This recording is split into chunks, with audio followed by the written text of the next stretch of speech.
Cijepljenje protiv korone je stvorilo mnoge neke teorije zavjere. Govorili su mi, nemoj se cijepiti, budu te čipirali, stavit će ti neke čipove. Nisam slušao ni cijepio sam se i odjednom sam počeo kockati. Prokocko sam pun kurac love. Žena me pita, pa dobro, di ti je lova? Rekao, prokocko sam. Kaže, kaj kockaš?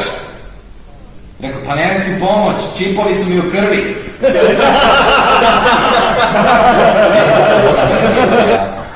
Odgodili su karneval u Rijeci zbog korone. Pa zakaj, svi bi nosili maske.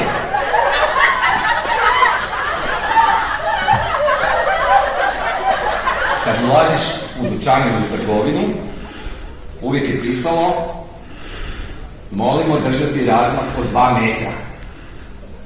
A kaj ja ti pobegnu?